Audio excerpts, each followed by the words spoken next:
ജനം ടിവി വാർത്തയ്ക്ക് പിന്നാലെ പാലക്കാട് യൂത്ത് കോൺഗ്രസിൽ പൊട്ടിത്തെറി.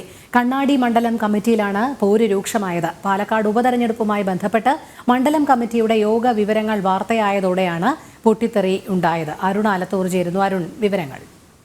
കഴിഞ്ഞ ദിവസമാണ് പാലക്കാട് കണ്ണാടിയിൽ ഈ യൂത്ത് കോൺഗ്രസ് ഏകകണ്ഠമായി രാഹുൽ മാങ്കൂട്ടത്തിൽ സ്ഥാനാർത്ഥിയായി വേണ്ട, പകരം ജില്ലയിൽ നിന്ന് തന്നെ ഒരു സ്ഥാനാർത്ഥി മതി എന്ന ഒരു നിലപാടിലേക്ക് എത്തിയെന്ന വാർത്ത ജനം ടിവി റിപ്പോർട്ട് ചെയ്തത്. ഏതായാലും ഈ വാർത്ത റിപ്പോർട്ട് ചെയ്തതിന് പിന്നാലെ, അവരുടെ യോഗത്തിൽ നടന്ന വിവരം സംബന്ധിച്ച് വാർത്ത റിപ്പോർട്ട് ചെയ്തതിന് പിന്നാലെ ഈ വാർത്തയുടെ സ്ക്രീൻഷോട്ടുകളും മറ്റുമൊക്കെ മണ്ഡലം കമ്മിറ്റിയുടെ ആ വാട്സപ്പ് ഗ്രൂപ്പിലേക്ക് ഒരു വിഭാഗം നേതാക്കൾ ഇടുകയായിരുന്നു.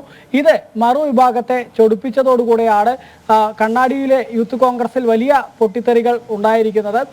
കണ്ണാടിയിലെ യൂത്ത് കോൺഗ്രസിലെ എ ഗ്രൂപ്പ് വിഭാഗമാണ് ഇപ്പോൾ ഇതിനെതിരെ വലിയ വിമർശനവുമായി രംഗത്തെത്തിയിരിക്കുന്നത്. ഈ രാഹുൽ മാങ്കൂട്ടത്തിൽ സ്ഥാനാർത്ഥിയായി കാണണമെന്ന് ആഗ്രഹിക്കുന്ന, അല്ലെങ്കിൽ സ്ഥാനാർത്ഥിയാക്കാൻ വേണ്ടി നീക്കം നടത്തുന്ന നേതാക്കൾ ഇത് ഈ ഒരു വാർത്തയും അതുപോലെ തന്നെ ഈ സംഭവത്തെയും അംഗീകരിക്കാതെ ഇതിനെതിരെ രൂക്ഷ വിമർശനവുമായി രംഗത്ത് വരികയായിരുന്നു. ജനം ടിവിക്ക് വാർത്ത നൽകിയതിനെ ഉൾപ്പെടെ വിമർശിച്ചുകൊണ്ടാണ് ഈ എ ഗ്രൂപ്പ് വിഭാഗം കണ്ണാടിയിൽ രംഗത്ത് വന്നത്. അതേസമയം തന്നെ മറുവിഭാഗം കെ സി വേണുഗോപാൽ പക്ഷവും മറ്റും തങ്ങൾ ഈ ജില്ലയിൽ നിന്ന് തന്നെ ഉള്ള ഒരു സ്ഥാനാർത്ഥി പാലക്കാട് ഉപതെരഞ്ഞെടുപ്പിൽ മത്സരിച്ചാൽ മതി എന്നുള്ള ഒരു നിലപാടിൽ ഉറച്ചു നിൽക്കുന്ന ഒരു സാഹചര്യമാണ്. കെട്ടിയിറക്കുന്ന ഒരു സ്ഥാനാർത്ഥി വേണ്ട എന്നുള്ളതാണ് കെ സി വേണുഗോപാൽ പക്ഷത്തിലെ നേതാക്കൾ പ്രധാനമായും പറയുന്നത്.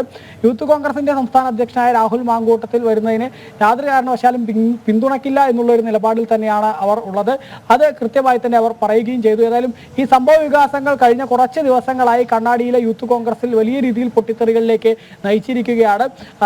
എ ഗ്രൂപ്പ് വിഭാഗം നേതാക്കൾ ഏതായാലും രാഹുൽ മാങ്കൂട്ടത്തിലിനെ തന്നെ സ്ഥാനാർത്ഥിയായി വേണമെന്നുള്ളൊരു ആവശ്യവുമായി ഉറച്ചു നിൽക്കുന്ന ഒരു സാഹചര്യമുണ്ട്. അതേസമയം തന്നെ മറുവിഭാഗത്തുള്ള ആളുകൾ യാതൊരു കാരണവശാലും അത് അംഗീകരിക്കാൻ കഴിയില്ല. ജില്ലയിൽ തന്നെ നിരവധി കഴിവുള്ള നേതാക്കളുണ്ട്, അവരെ സ്ഥാനാർത്ഥിയാക്കിയാൽ മതി എന്നുള്ളൊരു നിലപാടിലാണ് ഈ കണ്ണാടിയിലുള്ള കെ സി വേണുഗോപാൽ പക്ഷത്തിലും മറ്റുമുള്ള മറ്റ് നേതാക്കൾ. ഒപ്പം തന്നെ ഐ ഗ്രൂപ്പിൽ നിന്നുൾപ്പെടെയുള്ള ആളുകൾക്കും സമാനമായിട്ടുള്ള ഒരു നിലപാട് തന്നെയാണ് ഉള്ളത് എന്നുള്ളതാണ് മനസ്സിലാക്കാൻ സാധിക്കുന്നത്. ജില്ലയിൽ തന്നെ ഒട്ടനവധി യൂത്ത് കോൺഗ്രസിന്റെയും അതുപോലെ തന്നെ കോൺഗ്രസിന്റെയും ഒക്കെ നേതാക്കളുണ്ട്.